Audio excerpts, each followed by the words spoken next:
Thank you everyone for attending this session. It's going to be wonderful. And I'm moderator. I will just be giving a little bit of an intro. Welcome to the 2021 Sunstone Symposium session 351, Queer Mormon Theology. At Sunstone, we are making it a goal to build a community that allows many ways for people to express their faith. Our tagline is, "There is more than one way to Mormon." We invite you to help us build a community where all paths are given space to be better understood.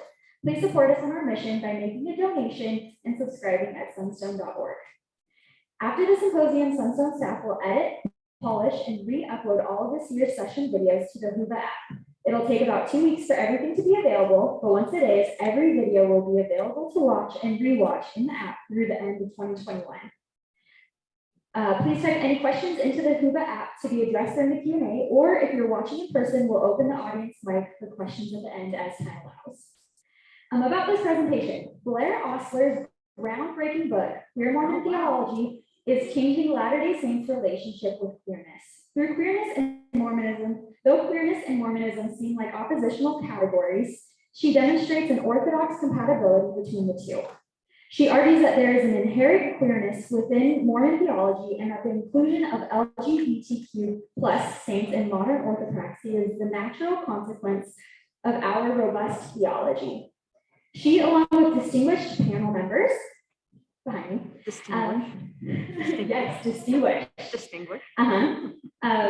will discuss queer theology within a faithful yet also revolutionary framework. Following the panel discussion will be a Q&A. And then just to introduce our panel members and speakers, Blaire Ostler, pronounced she, they, he, is a philosopher specialized in queer studies and is a leading voice at the intersection of queer, Mormon, and transhumanist thought, and is the author of Queer Mormon Theology and Introduction. She is also a board member and podcaster at Sunstone.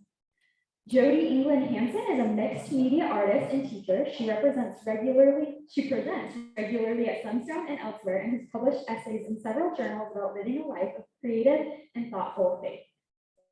She writes and works with various activists and faith groups. Stacey Jackson Roberts, MSW, lots of titles here, MSW LCSWC, is an Episcomo, i.e. Mormon raised Episcopalian, lesbian, trans woman, intersectional feminist, and psychotherapist. And she has advanced graduate training in women, gender, and sexuality studies, anti-racism, and psychodynamic theory. Taylor Petrey is an associate professor of religion at Kalamazoo College and editor of Dialogue, a journal of Mormon thought.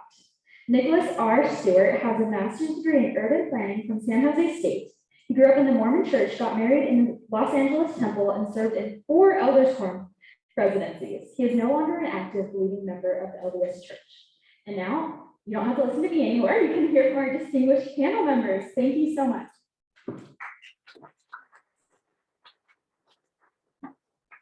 Thank you everyone for being here today. As you heard, these are some amazing, brilliant minds up here. And I chose these people specifically because I madly respect all the work they do. And I want to get them all in the same room talking. Each of them are going to give about 10-15 minute reaction to the book, Queer Mormon Theology, shameless plug. It's also for sale right out there by Benchmark Books. And afterwards, I want to leave plenty of time for Q&A, and you can ask questions across the board. So we're going to go ahead and start with Jody. Okay. I was thrilled when Blaire asked me to be a part of this, and thrilled with the book. I highly recommend it. So about queerness, and I grew up with words like peculiar and queer and weird, very much a part of Mormonism, and I loved it. I've embraced it since I became aware that it meant unique. And now, how it describes so much more of a spectrum, I think it's a more empowering word than anything I could have imagined back then. So about 30 years ago, I was sitting with my dad in the celestial room of the Provo Temple. And by the way, that building is an example of how queer Mormon architecture can be. Seriously, I like that. Anyone who belongs to an organization that has a building like that has got to get that we're queer. So we were discussing something, and all of a sudden Dad paused and he looked around at the people in the surroundings and he said, "This is all so strange and weird." So imagine, those of you who have sat in a celestial room, he said, "This is all so strange and weird. You have to find deep truth here if you're willing to be a part of it." And basically he was saying, look, embrace the queerness, embrace the weirdness. And so this is a man who had encouraged and been an example of seeking and finding and embracing what was strange and unique and wonderful and queer about Mormonism from the time I was a little child. I remember this moment when I was memorizing the Articles of Faith and really cherishing so much of the nuance of that. And you get to 13, and if there is anything that describes a queer theology, it's number 13, that all things that are beautiful and true and valuable, we embrace it. There's no asterisk. It's not if it's written by a church member or anything, it's all things. And that really shaped so much of what I saw and believed and learned about Mormonism. And only a few years ago at a symposium, I was talking with a friend and he shook his head. At one point in the conversation said, "Mormons are weird." And I said, "Yeah, you look weird up in the dictionary, there we are." And it's just best to embrace the weirdness. And I think I always have. So as I reach back generations of my Mormon heritage, I've relished learning of the struggles along with the strengths, especially thoughts and ideas that were unlike anything I'd heard from other families. I like hearing about questions and revelations that spoke of a God who was expansive, who coexisted with us. This nonsense about how at some point we're born out of a uterus that really never birthed us. It was wisdom and ideas that birthed us. We have always existed along with these figures that are parents to us, but did not birth us in this very human binary way that we imagine. And I love those. Those are inspiring. And that this encompassing of all things that are good and inspiring from any source. It's really the unique and weird aspects of Mormonism that kept me and keeps me connected to the church, even when leaders or fellow members display rhetoric and actions that are painful or marginalizing or destructive. That's going to happen anywhere. And so I think it's important to recognize where there is something that is inspiring and pulls us forward. And so as I felt drawn to what seemed unusual, I need to get that along with that weirdness, it's inherent in the humanity. We do not have any, burst from the head of God, perfect beings here. We are wrestling with this, and that is part of being a peculiar people. I really mourn when there's an attempt in the rhetoric by members or leaders to normalize the restoration experience or message. And we are in a world that's full of pressure to do that. Conform, blend in, or encourage acceptance through sameness and agreement. Agreement is always this big part of this. We weren't meant to agree. Great things don't happen in agreement. I don't find any inspiration there or anything that invites me to God or Godhood. We have this entire pre-existence story that explains why. There we all were, intelligences, which had existed as long as the gods, but they, the gods, found ways to seek wisdom and grow in knowledge, creating new worlds. As they sought to grow in complex experience and greater wisdom, they invited us to follow them and become new beings, reborn in the journey through a divine existence. But there was opposition in this journey, pleasure along with pain, destruction along with creation. And it could only work if those who stepped forward into the journey chose it with full understanding of the strange nature of it, not the guarantee, not how it would turn out, but the strange nature of it, the very opposition and complexity. And only then can we move forward. If there were a predictable guaranteed pattern where all was controlled so everyone would behave the right way and do the right things and be acceptable, there would be no inspiration, no progression, no practice that would transform us. And our story tells that it was still difficult for us to choose freely. It was still really hard. It still is, at least. So we have this narrative about that 1/3 of us wondered if it might not be better to surrender any strange or peculiar or unpredictable, uncertain part of our journey. At least 1/3 of ourselves were drawn to safe, guaranteed sameness. And I think the archetype of all great battles and quests or journeys, think Lord of the Rings or Star Wars, Narnia, is also in our own narrative. That's really what our ritual is meant to tell us. These all represent the battle within ourselves, the war in heaven, the garden story, the Book of Mormon. This is still a part of the human experience. So do we recognize when we just want to hand over the wrestle, the unique journey, the individual will, responsibility, and power to someone else, and stay in a space of guaranteed outcome, knowing who we can blame if it doesn't work out? Our pre-existent story tells us that God inspired and invited us to be queer. So I love the weirdness. And so with the release of this book, so much of it includes things that I have embraced all my life and yet have become less and less a part of our lessons and narrative and conversation. And I feel like I keep dragging into it where, well, people go, I hate that, there's this. And I go, well, actually, here's what my experience in Mormonism is. And I pull so many things that Blaire talks about in this book that I've relished all my life and am still drawn to. I think the King Follett Discourse should be one of the core parts of our curriculum. It's so in-depth and so layered and so complex, and it invites us to that kind of queerness. So I love how she laid it out. I love that there's a book called Queer Theology, written by a queer woman. It is such a valuable gift to help us step beyond these attempts to correlate so much of who we are, to commodify so much of who we are, to create sameness. Here's how we look.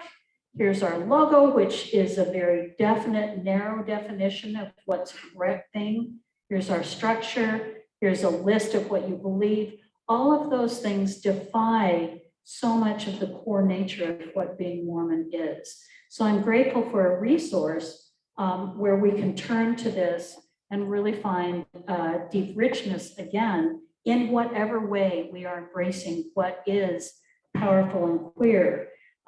Something that I really want to emphasize as to why this is so valuable, and I hope it becomes a tool for many aspects. Well, for instance, if we consider how many people are at some point, they are so involved in the church, they love so many things, it's a very important aspect, and then something happens. It's meant to happen. It will happen. It should happen. We need to step into wisdom and the lone and dreary world to find our way. We cannot remain in the garden of thinking everything is so great. It's meant to happen. And so if we can teach each other and encourage each other to get, there is so much more than the expected and the sameness and the binary conversation in all ways. This framing can help us do that, so that when something happens, we can remember or recall or learn and renew our understanding of how essential possibility of this unique path that we're on and where it can lead us and why it can be inspiring. Basically what I think that if we can turn to the queerness,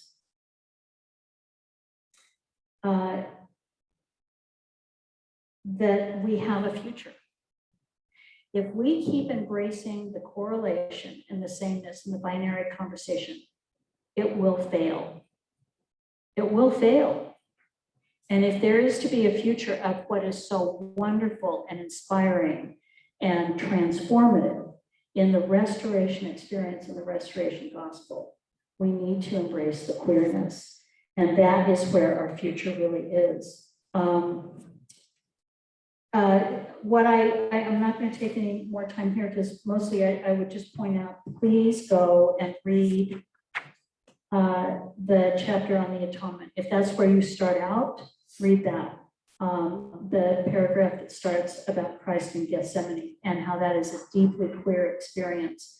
That will lead you to understanding why it is so important for us to step even beyond our idea of what queer is and have space for all things, because that is what is the transformative experience that leads us to the next wonderful, horrifying, amazing part of this journey. And I thank Blaire for making this available to us. Thanks, Jody.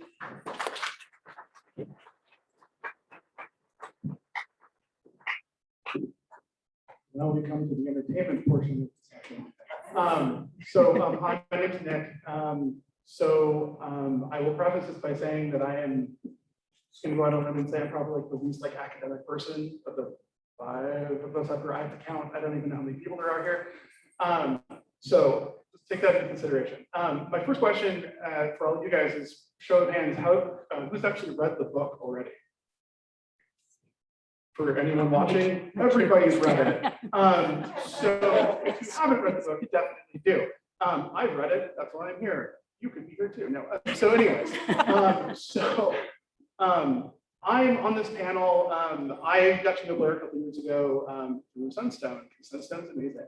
I'm bisexual, I'm Mormonish, whatever that all means anymore these days.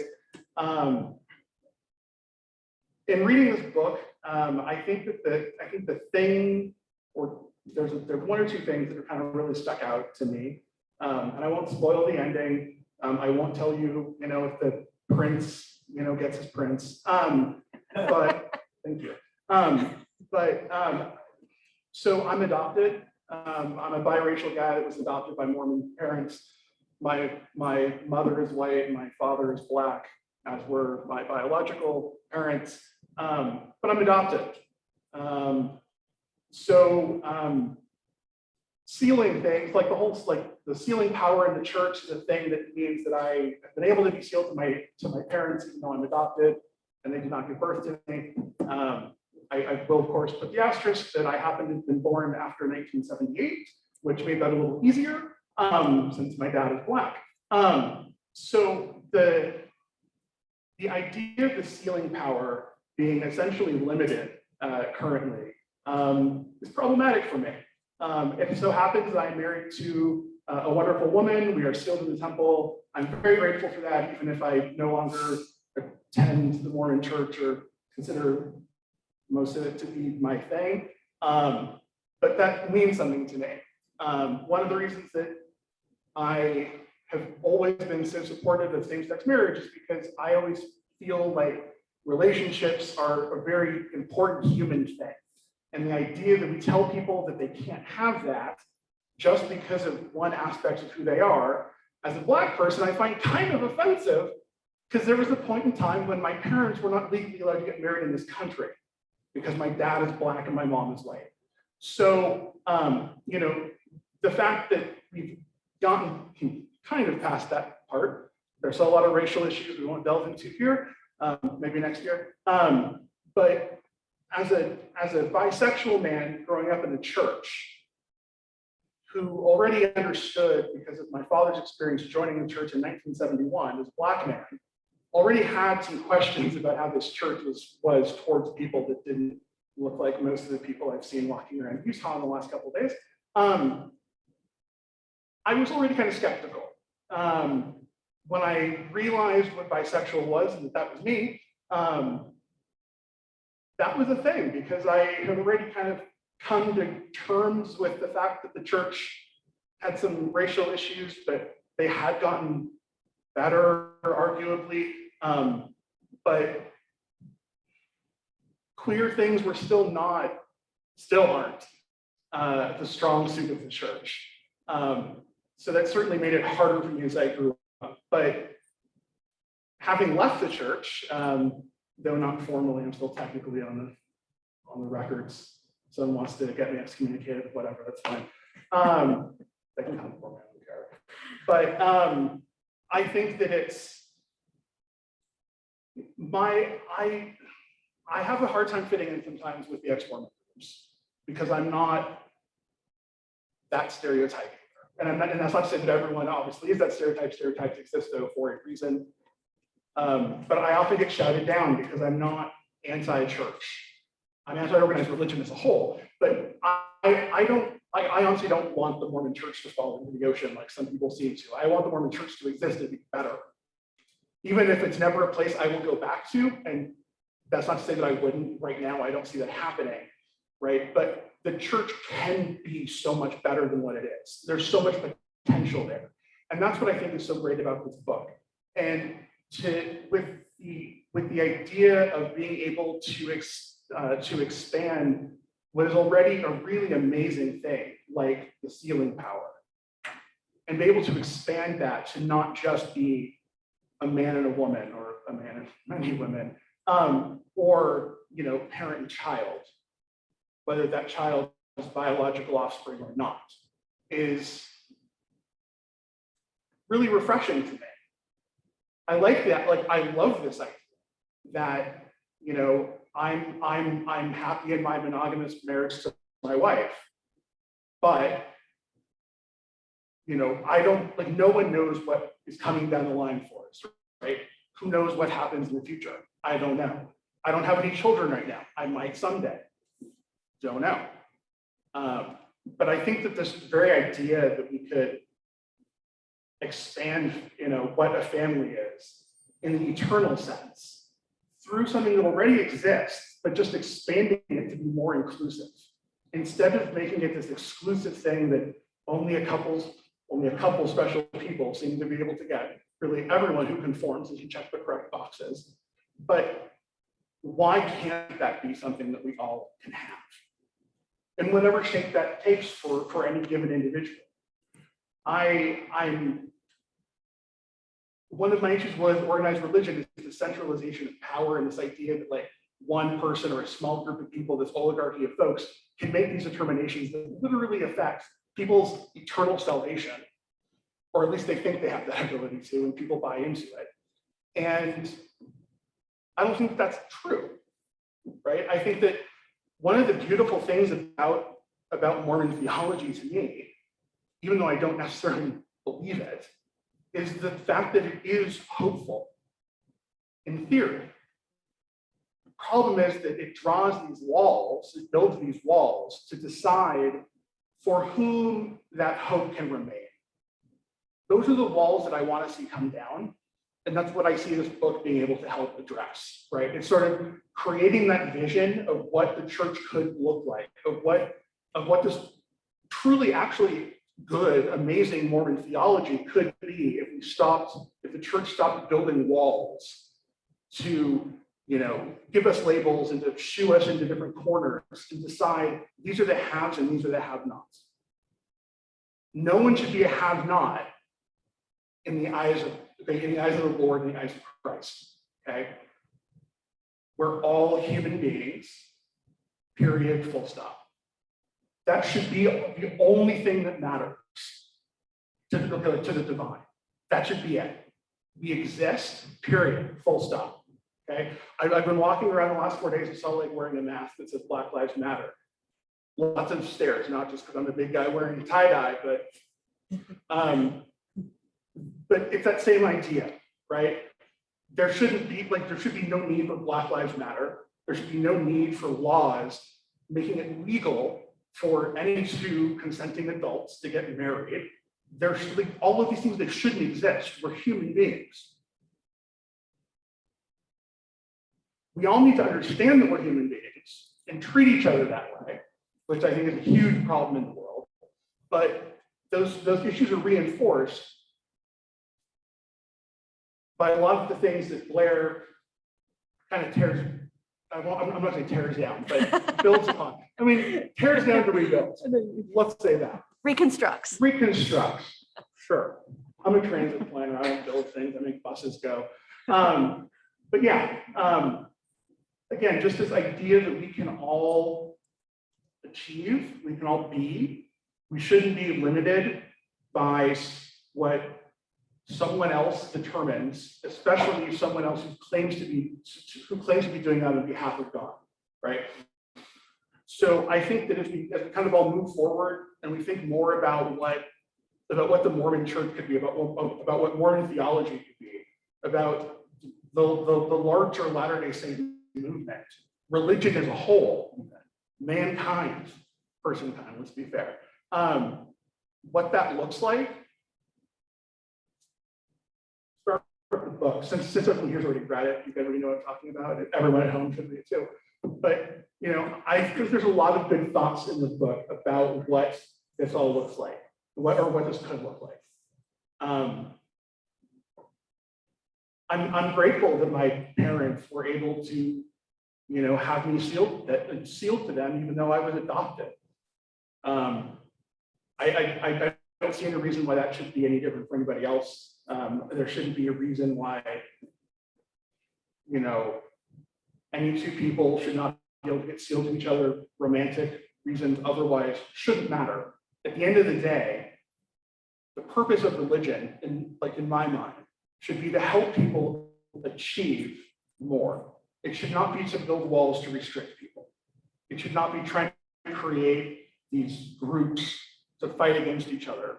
And I think that when we start, I think that the idea of queer Mormon theology, obviously queer is in the title, and that the word gives a certain knee-jerk reaction to a lot of people. But queer is not necessarily just mean LGBTQI+, right? Queer as a word means just different, right? And that's fine. Different is great. We're all different. We're all different. But the idea that we can examine the Mormon Church through this idea of queer theology, knowing that even that with the label of queer isn't saying that this is only for people who are queer, right? This is for everybody, which is exactly what religion, what the church, what all of this should be about. It's about being people. It should be about being inclusive. And so I'm a big fan of the book. I look forward to questions. I'm happy to answer questions later, but if that just gives you enough reason to read the book, viewers at home, I don't know what to tell you. But anyways, that's it for now. Thanks.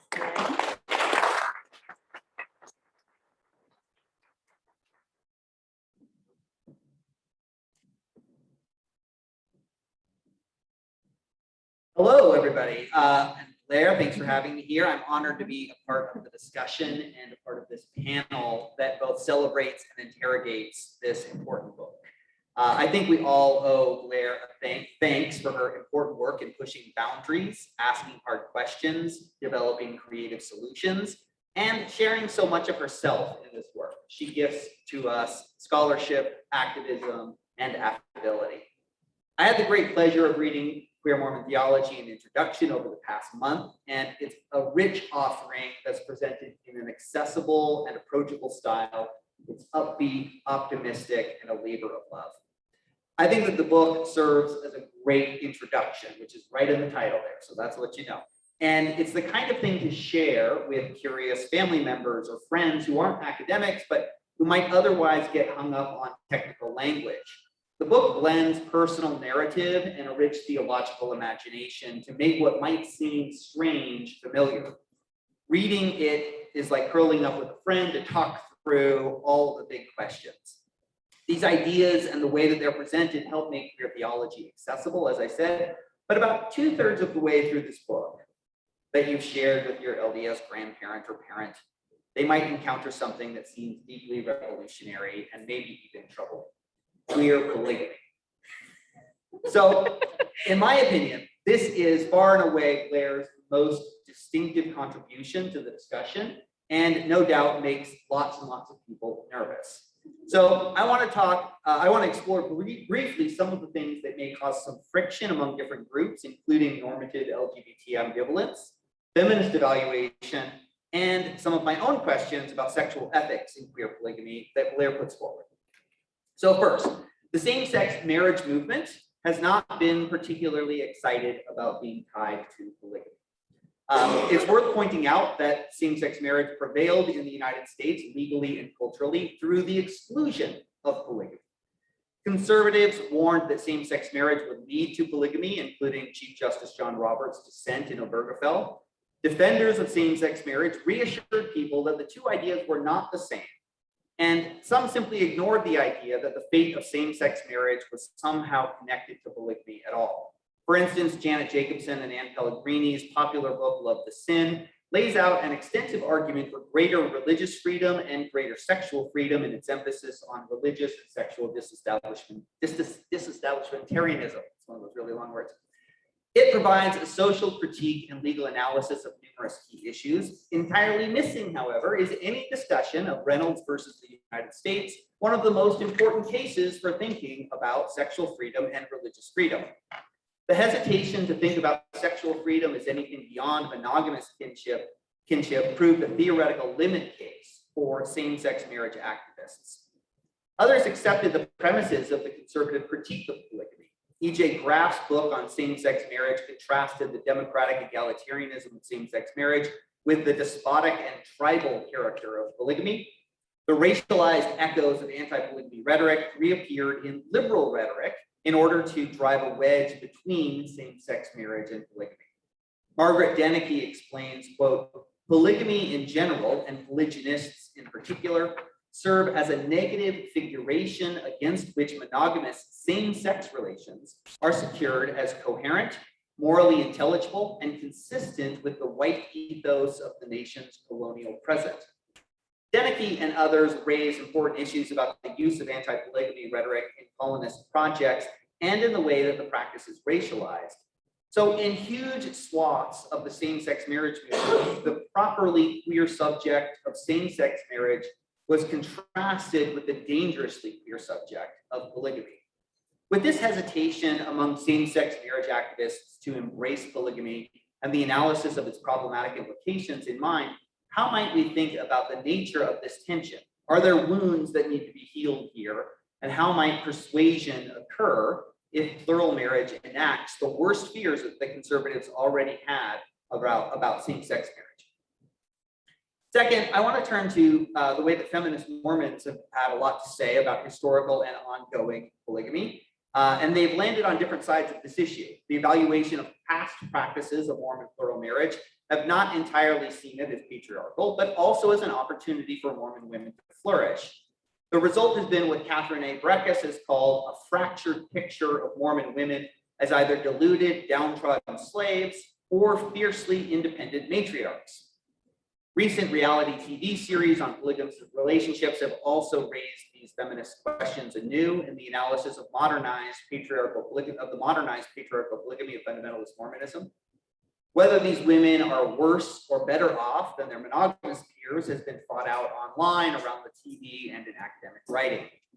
I think that this book Blaire's book intervenes into this debate in a really interesting way, and it raises some legitimate questions about the category of the queer as it relates to polygamy and the patriarchy. Blaire has critiqued what she calls the standard model of polygamy with its patriarchal and heteronormative values. At the same time, she repeatedly refers to historical Mormon polygamy as queer. Much of her argument contrasts the queer polygamy model as a redeemed version of plural marriage that would accommodate same-sex marriage and desires and egalitarian values with the patriarchal standard model. However, if both the standard model and the queer model can be called queer, can the patriarchal and the queer coexist? And if so, is not a feminist analysis ultimately called for here? Is it queerness or feminism that redeems polygamy? I'd like to think a lot more about how to construct non-patriarchal relationships that aren't just about bodies and identities, but also practices. Finally, let's talk about the role of sex in this book. In the queer polygamy model, it's explicitly framed as about plural love and sealings, what I would call kinship practices. And at the same time, it's explicitly distant from marriage and sex. And I'd like to think a little bit more about what that means. Blaire explains, quote, sealings under this broad quilt might include, but are not limited to, spouse-to-spouse sealings, parent-to-child sealings, law of adoption sealings, friendship sealings, and many more. Under the family quilt of queer polygamy, we are all interconnected in an infinite number of complex and beautiful relationships. Now, I've landed on the kinship side here too, but I'm curious to know what Blaire makes of the critiques of this position. Peter Coviello has criticized scholars of Mormon polygamy for emphasizing kinship, insisting that it tames and domesticates what is truly radical about the practice, carnality. Coviello's argument implores modern interpreters to recenter sex, not this time at the site of patriarchy, but perhaps as the thing that might undo it. So this raises for me an important set of questions that I've been wrestling with and in relationship to Blaire's argument. What is the relationship of sex and polygamy? I'd like to think that this question is not just interpretive, but also forces us to ask some deeper questions about sexuality in a queer Mormon theology. Inasmuch as sex is tied to marriage, even plural marriage in the LDS tradition, does a queer Mormon polygamy retain ritual commitment as an authorized practice, as an authorizing practice for sexual exchange? Or in other words, what's the relationship between mere consent and commitment? Does a queer Mormon theology or ethics of sexuality see sealing, commitment, even an internal commitment, as a prerequisite to sexual exchange? Or does a queer Mormon theology or ethics of sexuality sever consent from commitment? Thanks.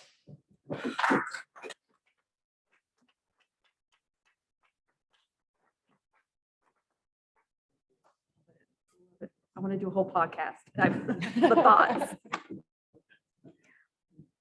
So I'm Stacey Jackson Roberts. I'm from Baltimore by way of DC, but grew up in Southern Utah in Beaver. And so I entered this kind of from a lived experience, but also from a feminist and psychoanalytic background. So sorry, I may get choked up throughout this because Blaire's work really is, it's touched me very deeply.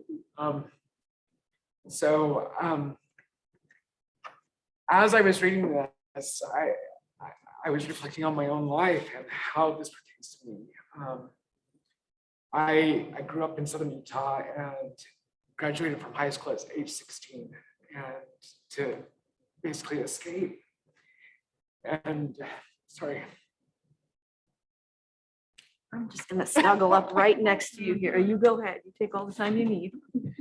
So I went to Utah State University. And so as I'm thinking about some of the things that came up in this book, and I'll revisit because this may feel a bit disjointed, that I graduated high school at 16 in 1999. So think about the time frame there. Matthew Shepard had just been killed the prior fall in 1998. And I'm entering as a freshman at Utah State University, hoping that that's the answer, that I'm going to go to college, be able to transition and find support and whatnot. And at that time, it just wasn't available. But I knew that this path was for me and I needed to be able to transition. And so I stuck it out. I eventually graduated from Utah State in 2003, went to DC and worked for Ted Kennedy, worked in public policy. And as I got my sea legs under me, felt that I had security to be able to transition, I had distanced myself from the church because I didn't find a sense of belonging there because of all this trauma. And here is Blaire laying out what was already there.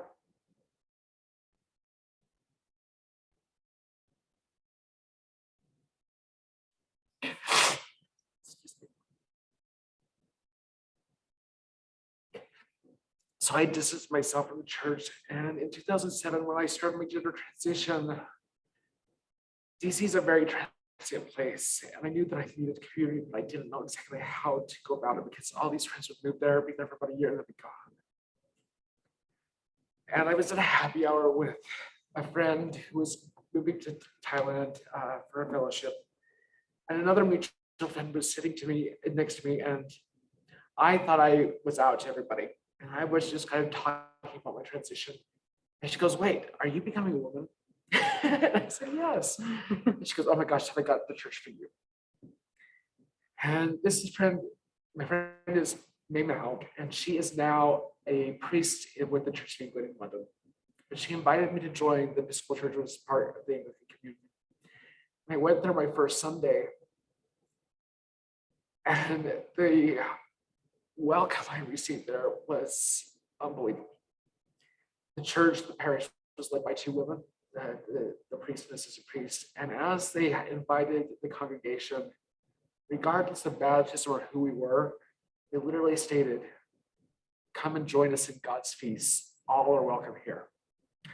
And as I'm reflecting on that and how the rituals that I was drawn to in the Episcopal Church, the baptism where the congregation is making commitments to this child that's being baptized or later an adult, that we are all the body of Christ. All are welcome here at God's holy feast.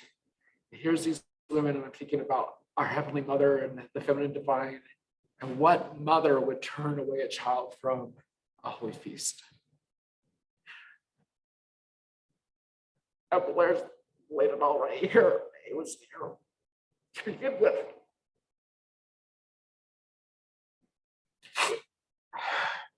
And she does it so beautifully. I often use a lot of big fancy words for my studies in feminism, but she lays it out in a way that really shows how Mormonism has moved away from its queerness, particularly post World War II, as we tried to gain further acceptance within the mainstream society and move towards a nuclear family model and much more hierarchical power structures. And how much potential was there and is there for a liberation theology. The queering of Mormonism really is about liberation. And not just, so things have happened in the online spaces in recent months, but I think a lot of that goes back to these concepts around how we are doing anti-oppression work and queering these spaces and trying to unlearn and going back to that responsibility to each other as members of the body of Christ. And that accountability process, she lays it out beautifully about how Pontius Pilate, after the Garden of Gethsemane, washes himself of accountability. And Christ takes on that accountability. He does the queer thing. And us, through being members of the body of Christ, should be doing that as well, taking on the accountability process, working to liberate, working through anti-oppression, working towards greater inclusion rather than exclusion. And the beautiful metaphor of the body, that each cell of our body has a different function and harmony for us to be able to sustain life.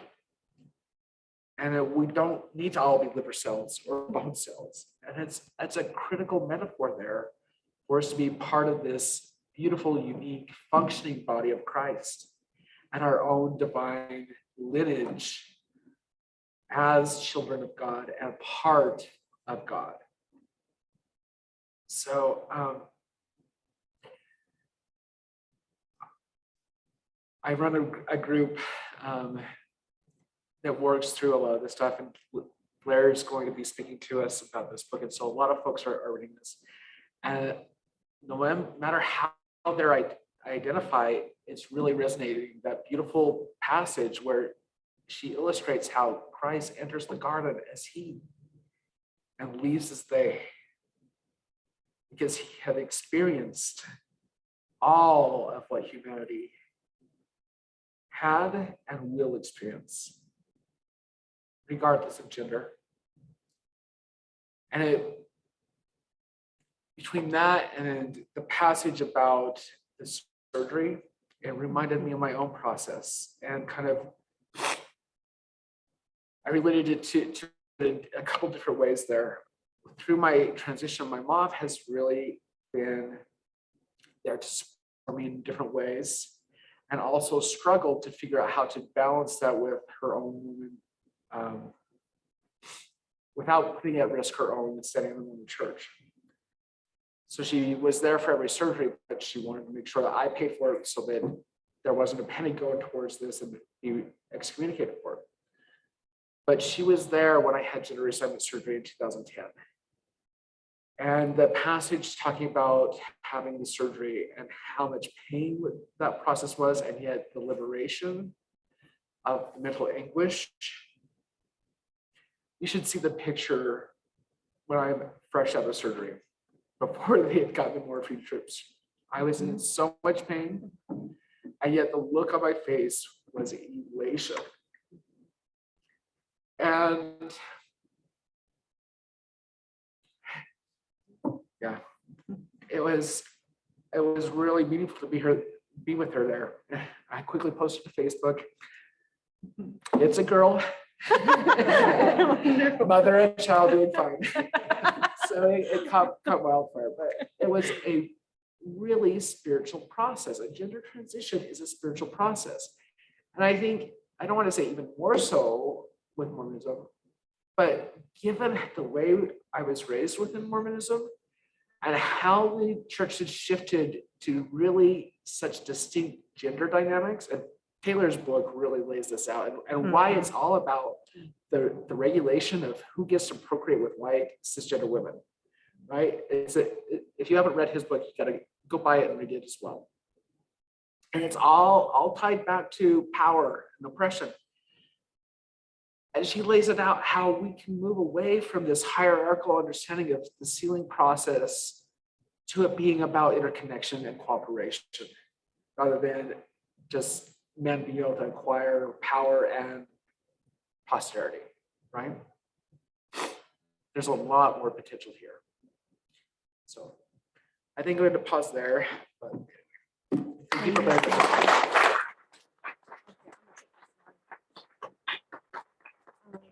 Wow, thank you so much. Loved everything, every single word that was said. Just briefly, I love that you brought up the part about the atonement, because that is one point of feedback. The chapter on the atonement is that I constantly get back, especially from women, mama dragons, the feminist community, everyone, of just saying, thank you, this helped me so much. And so thank you so much for bringing that up. And I'm so glad it touched so many people.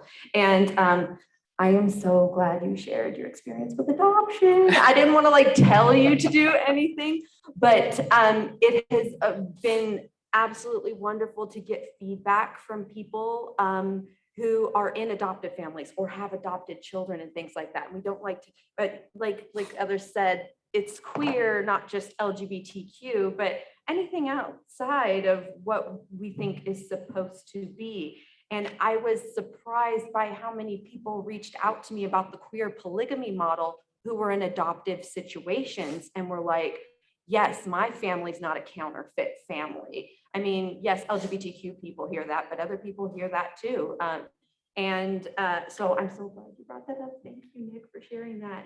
And oh my gosh, like my hand's going 90 miles an hour. I'm like, oh, I got so many notes. So we need to do a whole podcast on that. And I love every single thing you said. And I want to like get into all the weeds of that. And this is why I had Taylor on here, because I'm like, yeah, he knows his stuff. And Stacey, oh my gosh, you warm my heart, girl. You warm my heart. The section about gender dysphoria and euphoria, surgery and body modifications and things like that, that was literally added 7 days before it was published. I was scared to put that in the book. I'm like, oh, this is really vulnerable. I don't want to do this, but the spirit is telling me, you know what, just do it, boy, just do it. And I'm so glad I did. The quantity of feedback I got from trans, intersex, non-binary folks on just that few hundred words alone. I'm like, it's already worth it. And I don't even care if people think I'm a big weirdo, because I am. So I'm so glad that that touched you. Oh gosh, I really don't even know where to go, because I have like so many things I want to talk about with you about that. I have some thoughts. I know, I have thoughts too. I kind of want everyone else. Do people have questions? Okay, people do have questions. So I'm going to let the people talk, but I'm not even kidding about a podcast. Like, I'm going to talk about all those things. So let's go ahead and move it into question time then, and you can address anyone up here. Well, someone's coming up. I just wanted to say that on the topic of adoption, I have a very distinct memory of when I was a teenager. So I've always known I was adopted, right? Like, always. I was a teenager, and a woman came up to me at some, it was like a Wednesday night mutual activity or whatever. And this woman comes up to me from the ward and says, "I remember when you were born." And I was like, "That's impressive, because you did not know me then." And she insisted that she remembers my mother going to the hospital. My mother did not go to the hospital to get me. She went to court. But like, the very simple fact, this woman who had literally known me my entire life was so convinced that my parents had conceived me themselves, because adoption was just like not a thing she would think of, right? Like, that's in a Mormon congregation, because that just wasn't a thing. I wasn't also like I was not the only adopted kid in the ward either. There were several families, which actually seemed very odd to me, because most of the wards I've been in, that was not a thing. But there were several other families in the ward that had adopted multiple children. But it was like, there were people who literally was what like the Mandela effect, which is fake anyways, but that they had this memory of this thing that did not happen, because the idea that I was adopted was just foreign to them, even though they knew it. So it's very strange. Great. So as a white, cisgender, heterosexual male who's married with 4 adopted children,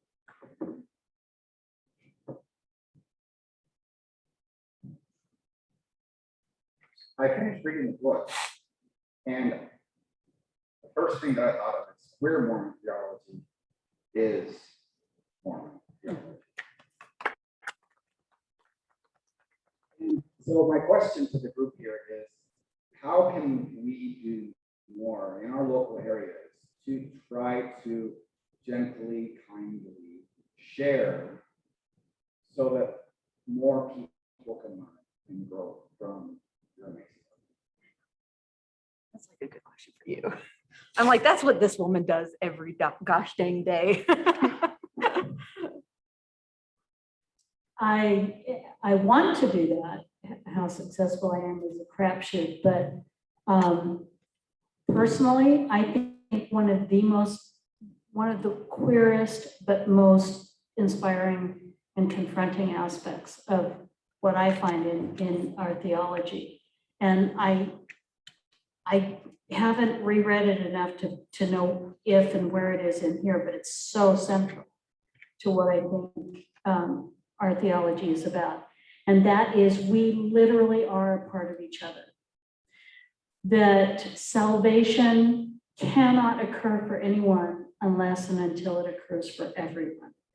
And that we are all a part of that. And at the same time, I get that each of us, and I said this in the session I was in this morning, to me, looking at the meaning of straight and narrow means it's wide enough for one person. Our path is only our path and can only ever be our path.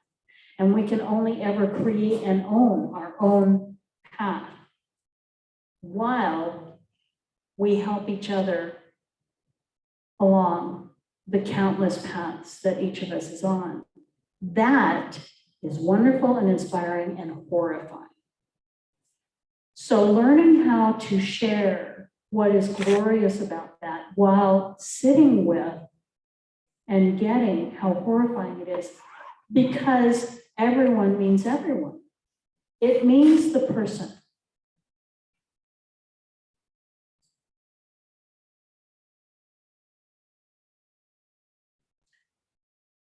who kills you over and over.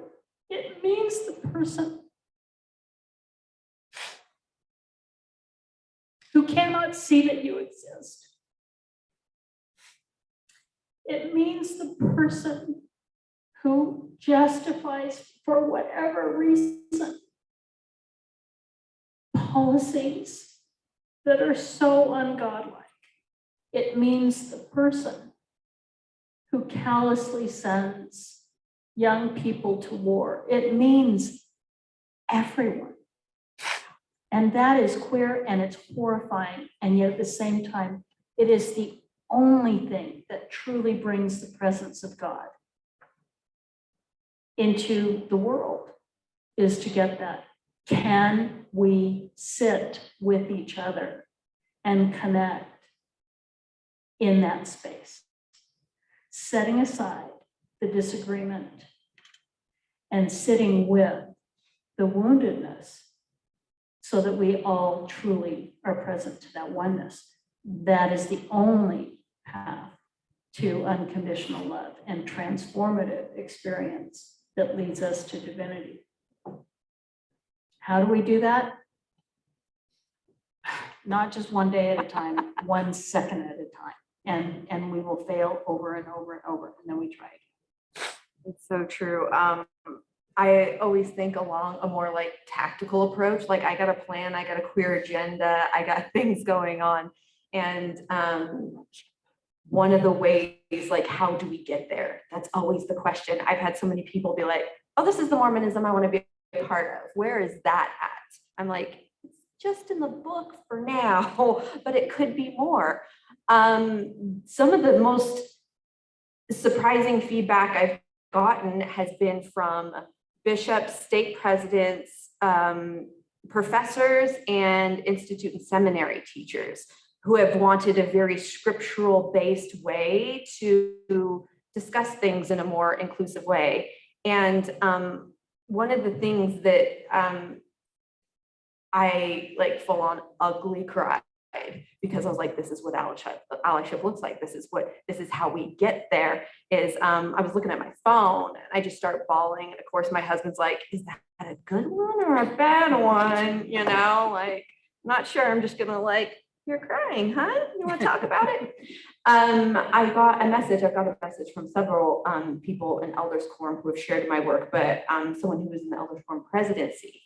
And he read the section on the atonement to the Elders Quorum. And he said that they needed to hear my words, that they needed to be ministered to. They needed to be a part of it. And the feeling I got as someone who has literally and physically been barred from entering certain spaces, but knowing that someone else who had the right morphology took my book into that space for me and said, you know what, you won't hear it from Blaire, but you'll hear it from me. And I think that's going to be very useful, practical tool in ways in which we get there, that once we have people who are in positions of leadership and are willing to put a little bit of social capital on the line to be able to bring these things into conversation and things like that, that goes such a long way. And I never ask anyone like how we get there in the allyship. Like, I don't even really go to church that much because it's not really safe for me, but I'm like, here, take this with you. But it's about taking queer ideas into spaces where queer people can't go. And once that happens more, I think we'll see more change. So one thing I wanted to say, pretty directly off of what Blaire was saying, you know, when I was still going to church, I'm always pretty blunt, better or worse. But I'm pretty blunt about telling people like, that's a really stupid and hurtful thing you said.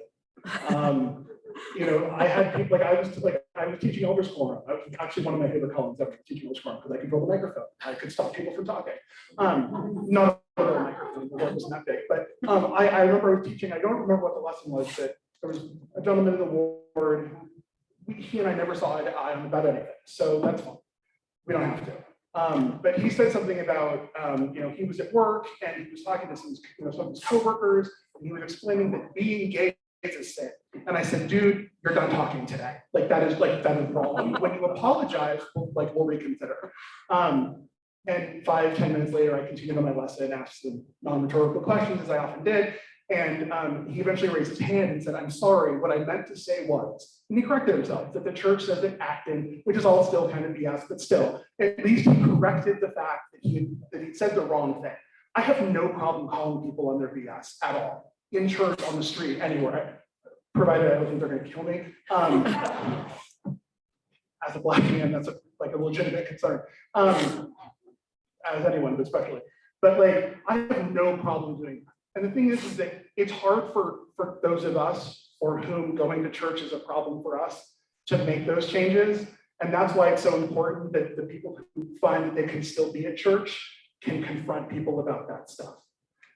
It's the same, a different gentleman in my ward, and it was about a race thing. He said in Sunday school once, slavery was good for Black people because it brought them to the land of freedom. I was like, what kind of a stupid statement is that? Slavery meant freedom. First of all, that's just not logical. But second of all, you're stupid. Like, that was just a dumb thing to say. But it's an easy thing to say when you're in a room of people who are also all, except for me, white, right? Like, that's an easy thing to say. I truly believe that there are so many people in the church who say the things that they say and say hurtful things because they honestly don't know better. Because no one has called them on it. No one has said, hey, that's not right. That's not true. That's hurtful. I can't be the guy to do that because I haven't been in church for a ton of reasons, right? But anyone who does, and this is one of the reasons why I am so supportive of people who do still want to be involved in the church going and taking things like Blaire's book and sharing that with people, because there are people who, when they start having those pieces of truth and like actual fact like placed in front of them, it'll start to sink in. It doesn't always seem like it. I always talk about it like missionary work, although I never served a mission. Some people are ready. Some people need to be led there, right? So for a lot of people, especially when we're talking about a church in this country, at least, that is very homogenous, a lot of white folks, a lot of seemingly straight people, they haven't confronted this stuff. When they start having to confront it and they start having different ideas put in their head, a lot of people start to get it. The problem, as I see it, is not the members, it's the organization. Will the organization change because the members do? I have a degree in history. I'm going to say probably not as much as we'd like. That being said, the members are the people that we all interact with the most. The organization can be what the organization is. I've been in a ton of really great wards. The last ward I was in, I talked about the fact that I was not straight publicly, like over the pulpit. No one said a thing. I used to bring coffee to church. No one said a thing. Okay, I was in San Francisco, so it's different. But like technically the East Bay, a little more conservative, but not. But like that's like there are so many people in the church who, when they realize what they're saying is wrong or hurtful, will reconsider. And that's how we eventually get to that place where more people feel like that going to church is a thing that they can do because it's no longer antagonistic or unsafe for them.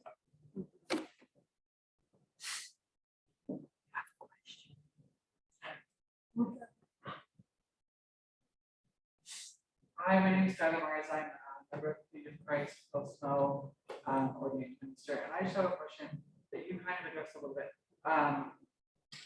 What gives you? Do you have hope that the church will change? And if so, what gives that?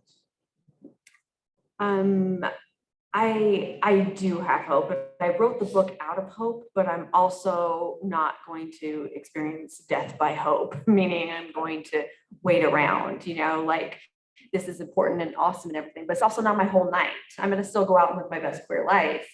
The thing that gives me hope is that there is a history and pattern of changes that when pressure inside, outside, wherever it may come from, the church will adapt according to the needs of the membership. Again, plug for Taylor's book, Tabernacles of Clay. Like, we have a very, very rich history of all sorts of fluidity when it comes to everything from how we interpret doctrine, the policies and things like that. So that definitely gives me hope, but at the same time, I don't have all my eggs in one basket. Like, I'm still gonna go out and do other things, and they'll catch up when they catch up.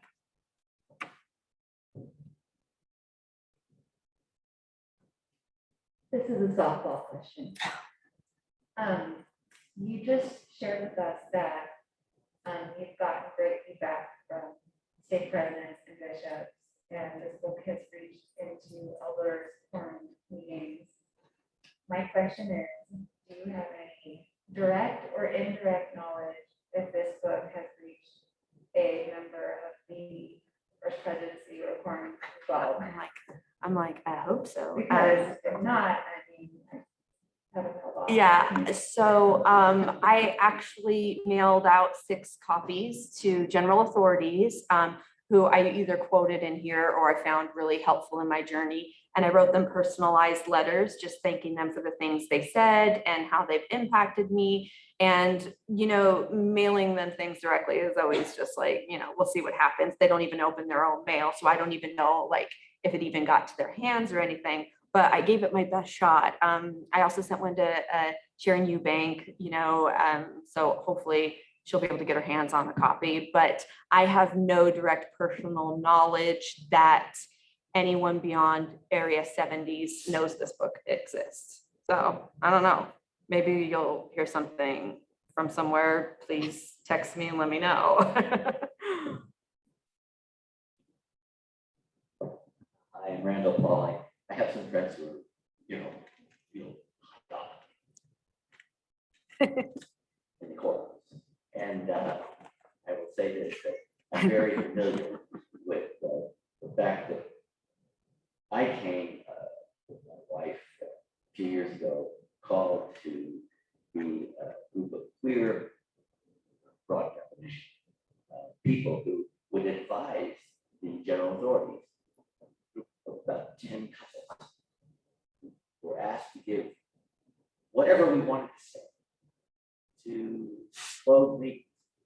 And we were astounded how bright and aware our leaders are. The women were in the room as well as the men. They were all there. And my wife especially spoke strongly about issues of feminism. And I just want you to know, everyone here, from my point of view, the big problem that wrestling with is somehow coming to terms with a theology that is so bodily. And in their mind, gender means what we think about here in a broad sense. You know, I'm a boy or a girl. And making that somehow compatible with the kind of things we're talking about here, involving wrestling with this, scholars and thinkers and activists and literate. So I just wanted to say that it is going on in the minds of many people at the highest levels of the church. What do we do with this theology? Why isn't the King Following this word canonized?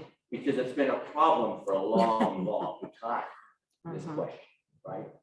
Of which way Christians go. And I would like to ask you all, well, especially anyone who wants to grab it, is a theology fluid enough to think about material spiritual bodies that will be experimental for eternity?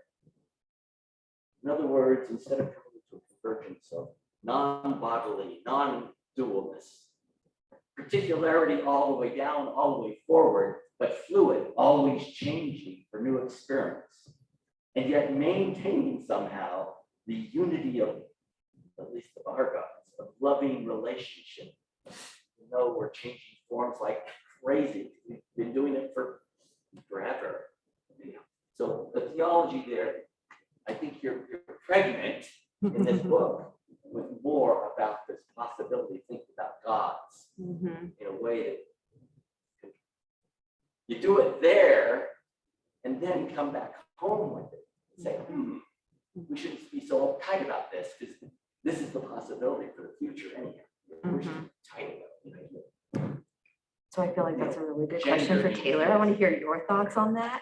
But just as a fun side anecdote, so Randy is a friend of mine from the Mormon Transhumanist Association, and he was one of the first people who ever read my essay, Queer Polygamy, which is making more of a splash now than it ever did when it was first published. I actually presented it at Sunstone, and there was like 3 people here, and they were just like, meh. And then people started reading it, like, oh my gosh, what is she talking about?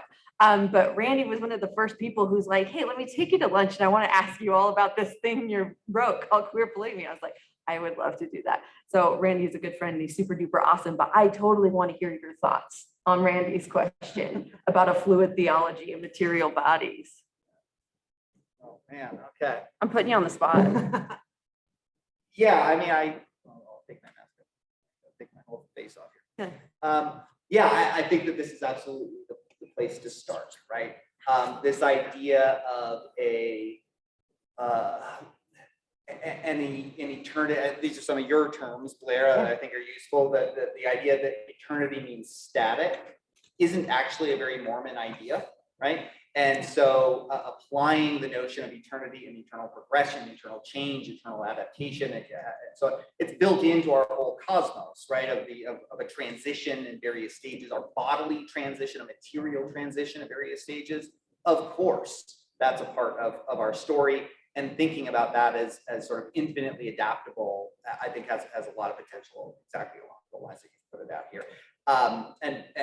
You know, we've already discussed this notion of the atonement as that transitional moment for Jesus in this story here, of taking on multiple identities, of taking on multiple experiences as the paradigm. Again, not you know, another aspect I think of Mormon theology is we don't think of Jesus as a metaphysical exception from everything, but as the exemplar.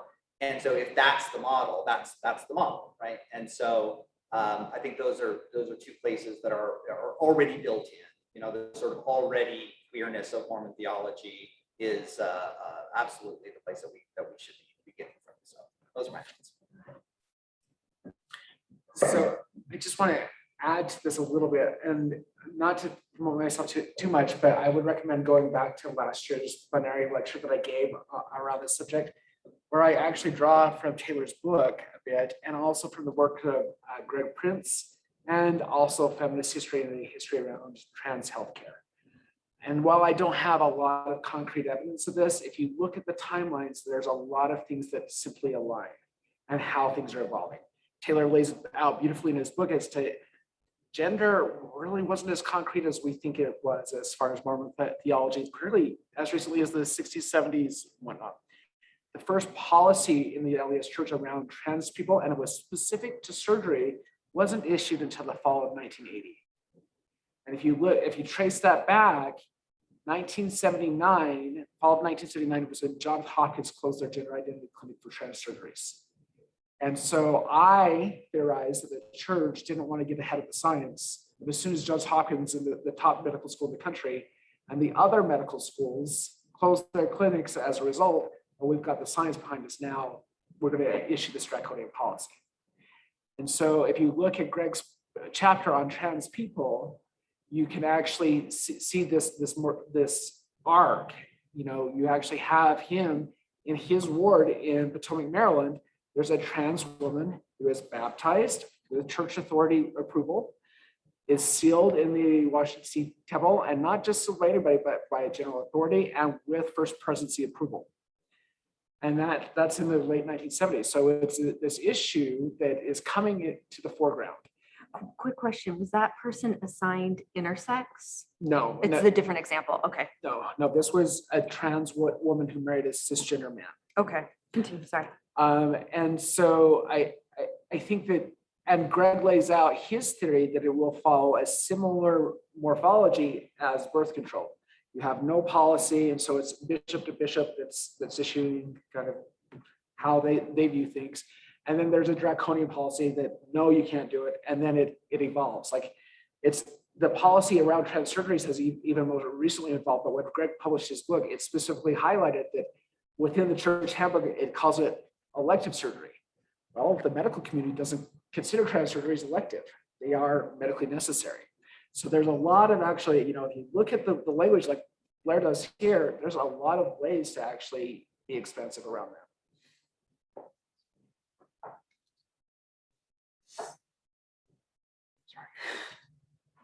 Hi, my name is Evan Charlotte. I was raised LDS, but I resigned after the November policy. And I found that was kind of a ground zero for all of us. How has that affected you? How has that affected your work? Yeah, it affected a lot, including the people sitting in the back row over there.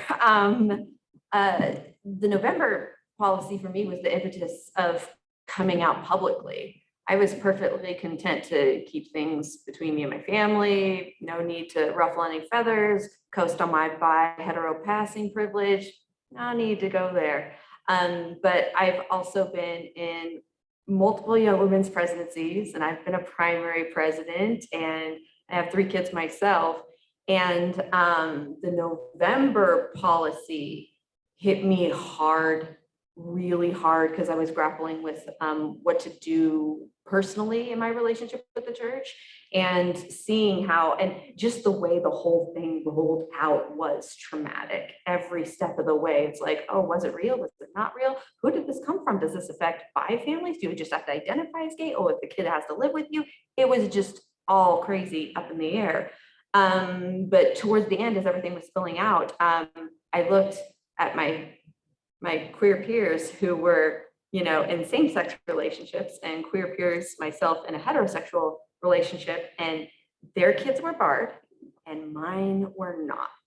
And I experienced what I like to call righteous anger. It was righteous fury. And especially as a primary president too, I'm like, what are you doing to my kids? What do you, like, my little ones here, what are we gonna do? And so it has greatly affected my work, and it definitely has put me, honestly, it put me more towards, that was definitely more my angry phase. But moving forward past it and then finding new ways to make this work, that's when this came about, and I wanted it to be something joyful. So yeah, it had a lot of influence and impact on just me being an activist at large. Like I wasn't even gonna do anything, and I was like, well, you started it, I'm gonna finish it. Okay. In my ward, this was like towards the tail end of my activity. My activity didn't really change because of the policy, though it did impact my life. But one of the things in my ward at the time was just, you know, again, I was in the Bay Area, it was fairly liberal. But it made queer things a conversation again. I feel like after like we kind of gotten past, seemingly at least on a regular basis, talking about, you know, gay marriage ruining society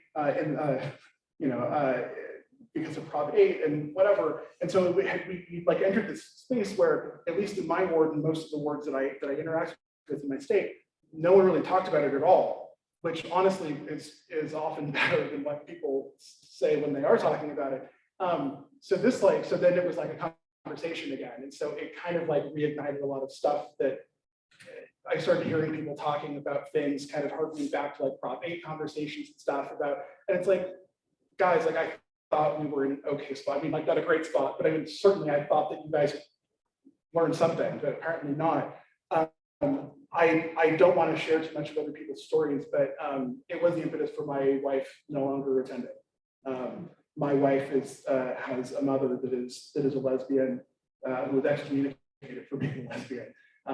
And my wife and her siblings, I know, had conversations about what does this mean for us. I have a sister-in-law who wanted to be able to serve a senior mission with her husband. And that was a question, like, am I going to be able to if my mother is a lesbian? That was an unanswered question for her. But the November policy changed a lot of dynamics in my wife's family in relation to the church. I think she has one of her siblings now is still active out of the 8. Can I say something really quickly? I think one of the I hate calling it an opportunity, because what happened in November 2015, other than the priesthood ban and the racism issues, I think was the single worst event in the history of our church, and possibly the in that realm, the deadliest. And what I hope from that is that people who have slipped in, see, I grew up in a Mormonism that did not emphasize hero worship of prophets. Right alongside of, whatever phrasiness one might say in conference was the call to own your experience of listening to these words, getting that these are human beings saying them, and seeing where it applies and inspires you. And unfortunately, the current emphasis is on ridiculous adulation. And that process of wanting to hand your agency, your thought, thinking, your responsibility, and therefore your consequences over to someone else. And that event, I think, really jolted a lot of people in that area to realize, wait a minute, this cannot be from God. When entire state presidencies step down over an announcement like that, when bishoprics are removing themselves over a statement like that. This is a requirement that we re-examine how we listen to what leadership says and what they claim, and especially the claim shortly afterwards that it was revelation, which, by the way, the framing of how at the time Elder Nelson said that was like he lifted it out of the announcements made at the time of the lifting of the priesthood ban and slipped in his own narrative. And so we know that that was not the case. And for whatever reason, people will frame things in their position, whether it's from fear or need or their sincere desire to control what they see as disastrous. That's up to them. We each need to be responsible for how we listen to things, and we need to be responsible for what we do with that, so that we are living what the core of the gospel really is about. How is it that we are helping each other along and being godlike with each other? And to me, that was a seismic event that got a lot of people knocked out of complacency. And that's my hope, is that they will continue to do that. So it will not have the power and continuing, possibility of being as deadly, because it's going to happen. Humans are human, and how we treat each other in listening for what is divine and what is human makes a big difference. I'm one of those unicorns who's choosing to stay despite being bigger and bigger with the church, but I want to be a force to change. And I live in a very TBM community. And as I'm trying to, as one of the sessions yesterday described, I'm a very passionate person, and as I'm more aware of understanding, I often speak with zealous certainty that is offensive to others. And I've got a quarter of people in my ward who are open-minded. And while I think that they might be ones that like my book club would be willing to read this book, I think the key to change in the church is TBMs. Like, they seem to be the ones that are always in leadership callings, and you get the same group of people that are in the echo chamber, right? Speaking to each other. So my question is how do we reach the TBMs? How do we open their eyes, and how do we help them see what we see without offending them with our self-certainty and like, what's wrong with you? Like, how is it possible? Because that's why I stay, because I have that hope. But I don't know how to open the eyes of those who are in positions of authority.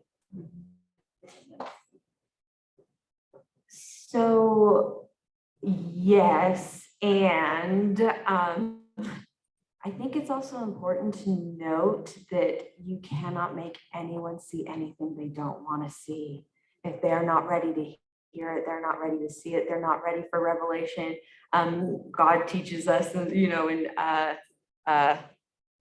actually in the whole quad, actually, that God won't override agency, right? When we read in Moses, Pearl of Great Price, Satan was called Satan because Satan sought to take away agency, right? And you cannot take away someone's agency to see and hear what they want to see and hear.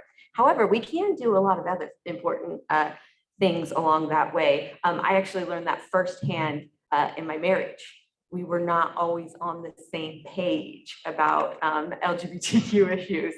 And there did reach certain points where it's like, you cannot make anyone see what they don't want to see, and you genuinely have to focus on loving them for who they are.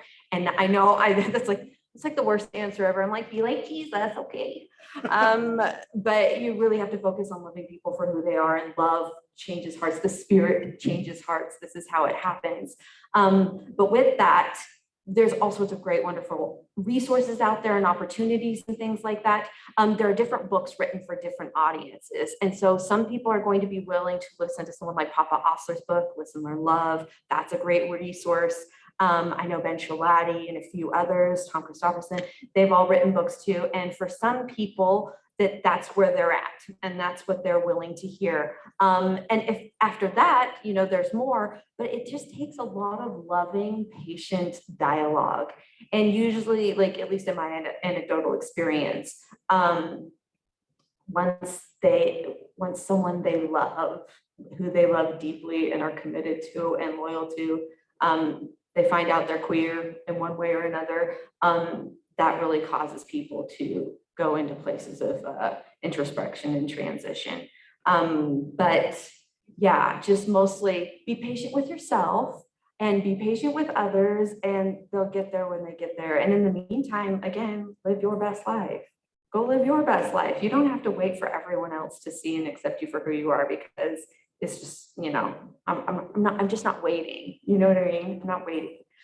Real fast before we end, because I know you want to end it, I'm going to ask Taylor publicly and put pressure on you. Will you do a podcast with me to talk about queer polygamy? Because I know, like, people want to hear all about it. So will you do that with me? Yes, we have them on record. There are witnesses. Wait, real fast, we have some wonderful questions. Oh. You have 4 minutes. to Okay. answer every one of these questions online. I'm like, let's wrap it up. No, in 4 minutes. Okay, Scott asks, in recent years, it seems that the LDS leadership has been distancing the church from its unique, peculiar cultural history in favor of further assimilation into the mainstream of conservative American Protestantism. How does that trajectory color, sorry, you only have 4 minutes for this. Yeah. How does that trajectory color your optimism regarding the church embracing the queer theological innovations presented in the book? Sorry, say it one more time now. How does that trajectory, mainstream conservative, wow, I can't talk, American Protestantism, color your optimism regarding the church embracing the queer theological innovations presented in the book? Gosh, that's a tough question. Let me rephrase it to see if I'm getting it right, or if you think I'm getting it right. So the fact that the Mormon Church has a issue of constantly trying to be accepted by mainstream Christian culture, how does this influence things? Well, we queer mainstream Christian culture too. This isn't just an insular Mormon problem. This is a bigger, broader problem that affects a lot of other faiths right now too. I've done a lot of work. This is in my transhumanist communities, but I work a lot with Christian transhumanists. And well, one of the token Mormons there, they're kind to me. It's really nice. Even though I'm not really a Christian, you know how that goes. But they have been reading my book and adapting it to their Christian congregations and finding ways to incorporate queer theology in mainstream Christianity. So some people are like, oh, just get over it, Mormons, stop trying to be accepted by, mainstream Christianity. And that's one path, and I'm okay with that too. But I'm also like, well, let's get mainstream Christianity on board too. Like, it doesn't have to be an either or thing for me. And there's a lot of fantastic queer theologians out there doing main things in Christianity. So yeah, I hold Mormons accountable in a very personal way and things like that. But this is a bigger, broader thing that needs to be taken throughout all sorts of religious experiences. So I say let's queer them all.